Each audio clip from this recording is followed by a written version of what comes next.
Hey everybody. Well, today I got some things done again. I improved out what I had drawn out on paper. It actually worked, thank goodness. I got the servo tray in, so the servo is in place just temporarily.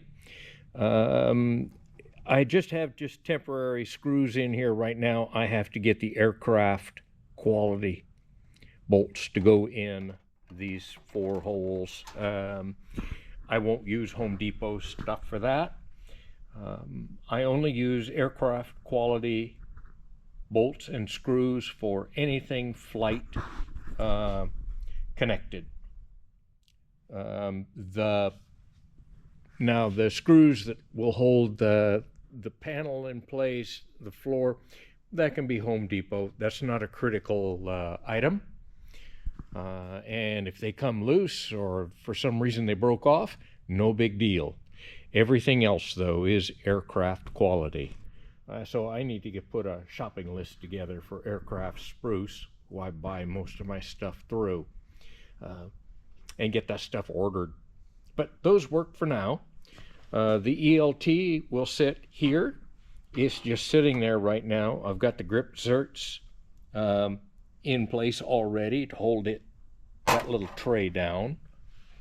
The ELT antenna is just sitting in its hole here.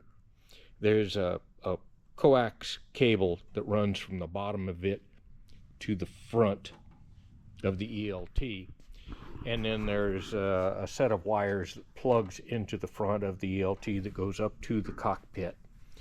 The ELT can be either, once I arm it, it will automatically, in the event of a crash or extremely sudden stop, will send a signal out, or I can trigger it from a dash panel switch also. And the dash panel makes it easier for testing this unit, which you're supposed to be doing too. I don't have the tab that's going to go underneath here to hold. I got to put a screw in here, hold this down. That needs to be done yet. These are the locations for the other screws that will hold that tray in place, but haven't got there yet. But the big job today was getting the push-pull tube for the servo to control the elevator. That is in place. That was a really important part to get done today. I spent a lot of time, as you can see, there's a stop here and here for the arm, so that you don't overextend the servo and go beyond the recommended travel. I am within that. I don't hit the stop on either end. And what becomes the limiting factor is the control sticks. I'm up against the stop in the cockpit with the control stick, both forward and back. I did not want the servo to be come up against its stops and be the limiting factor. That wouldn't have been good. The elevator itself does not have a stop on it, either up or down. It's all controlled and stopped by limiting the travel by the control sticks themselves. So this is full deflection of all of it. I do have an adjustment in this, so I can fine-tune it. The only problem that I see is getting all that through that triangle once I put fabric on the plane. I can't have this in place when I put fabric on it, because the bottom fabric comes up and will actually wrap around this and gets glued to this, but it's got to wrap all the way around.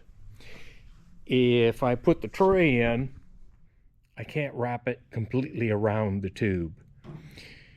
So I think I'm going to have to get a nice soft blanket and maybe a pillow and lay down in the baggage compartment and work on it like a ship in a bottle, I think is what's going to end up happening. But we'll see.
Things are coming along. Every little piece that I get done now is one step closer to getting fabric on the fuselage, and then it's back to work on the wings. So yeah, good day today. Really happy, and I like the looks of it. Anyway, thanks for watching. Again, I appreciate your comments. If you care to leave one, that's great. I will try and answer it. If you have any questions or want maybe me to focus on something a little bit more, go ahead and ask. But I am quite a ways ahead in videos, and by the time we get caught up to this one, I may be past the point where I can show you the piece. It may be covered up by fabric, but probably not. I'm slow. Anyway, thanks for watching. Bye.